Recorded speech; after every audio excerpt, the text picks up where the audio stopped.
in touch with me, 1 or 2 jerks, I might be able to get a quick omoplata, but then I'm out of position, and then guys start killing my guard again. So what I quickly found out that was if I put a frame in front of their head, that stopped that drive. So if I had this, and the current problem was guys are moving their head to this shoulder. Well, if I could create some sort of frame, which just happened by happenstance, then when he drove in, it changed everything. Okay, it didn't allow his head to move over my shoulder, and then all the attacks started to happen. Now, let me say, there's a caveat to this. I was already a blue belt at this time, and it was around 98, 99. I was training every single day for hours and hours a day. I had already learned how to do the very basic guard with an overhook and get your knees in, and what we now call clamp guard, and then go into what we now call trap triangle, and attack from closed guard scenario based on an overhook, because we had many guys fighting in MMA or going into MMA. So overhooking and getting my knee into this gap was a big deal. This was a big deal in our academy at the time because people were fighting. So one of the positions that we would score in general was this position where I'm holding my far shin, his arm is down by my hip, and it's a nice punching position, and then it's nice to go into triangles and different things like this. This is something that I already had in my arsenal. So when the frame came on, it related directly into that situation, which we're going to carry into that later, and we'll look at the details of the overhook guard and getting into clamp and so forth and so on. But that's why the frame, I think, made so much sense to me early on, is that, oh, this is just another way to get to trap triangle, to get to omoplata, to get to the arm lock on the far side, which might be unique because of the frame, more unique than the overhook. I think the far arm lock is added, intensified when you have a frame. We'll look at that in a minute. But that was the general premises. I will say that techniques are made all the time. In my opinion, they're often not. I say this was a mistake. It wasn't a mistake. It was made by necessity, because necessity. They say necessity is the mother of invention. So, and this is true for this. I had to hold the trap under my leg, or else this would have kept sliding out.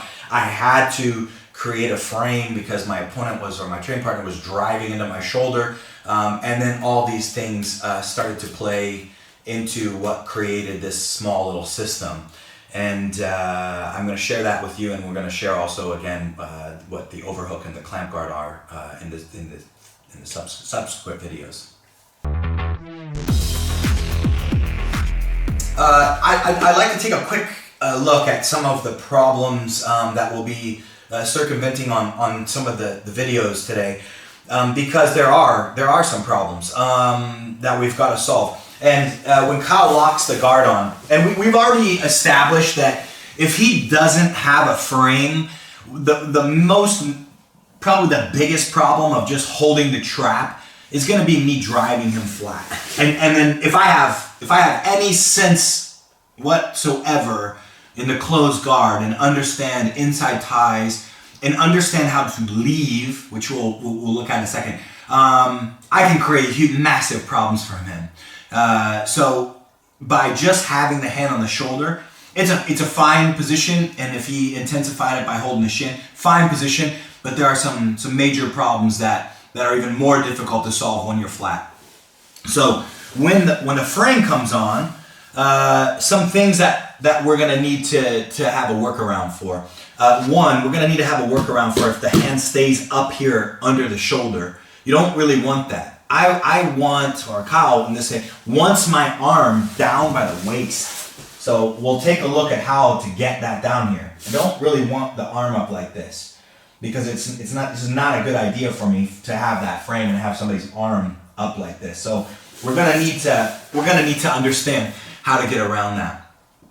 We'll understand little minor problems of a guy just trying to stall you out. So just holding and staying tight.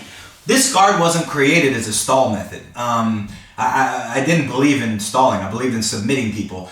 This isn't a guard that you just sit and hold someone. Let's make sure that we have that straight. Now, could you? Absolutely. If you were in an MMA fight and had this locked up on someone quite well, you might be able to use this just to get back to the standing position.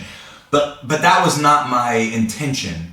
We didn't have time limits at Renzo's, so it wouldn't pay in my training to hold someone for 45 minutes. It would only pay for me to try to work my submissions and get better at jiu-jitsu.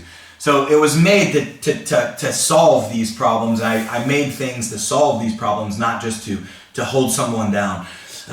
So once again, we're going to have to solve that, okay? We're going to have to solve the fact that the guard is open, because I don't prefer to lock my feet. Now, again, if you wanted to hold someone, you might want to lock your feet, but I don't care to lock my feet. So one problem we are going to really have to face is the problem that I can circle out. And if Kyle's super naive, not only can I circle out, I can jump across side. So if he's really naive and holds the guard or doesn't quite understand it, well, I can just move around his legs and counter and go into a omoplata and be completely out. That's a massive problem. So we'll define that and define solutions for that problem because it's important. I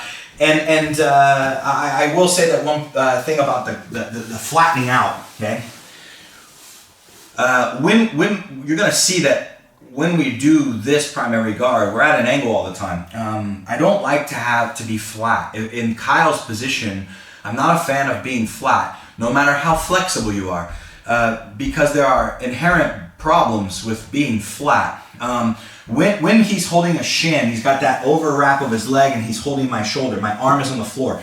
Even if he's grabbing his shin, okay, one thing that we have to worry about when we're flat is if I'm able to get my head over his head, whether his guard is locked, can be closed guard, and have a very tight rubber guard. There are major problems when we're flat and I'm allowed to put my head over, directly in line with Kyle's. What can happen is I can literally move my way, slide my way up and out. So can you lock your feet for me and keep that as tight as you can? When I can get my head over his and prop my hips up and keep my thumbs down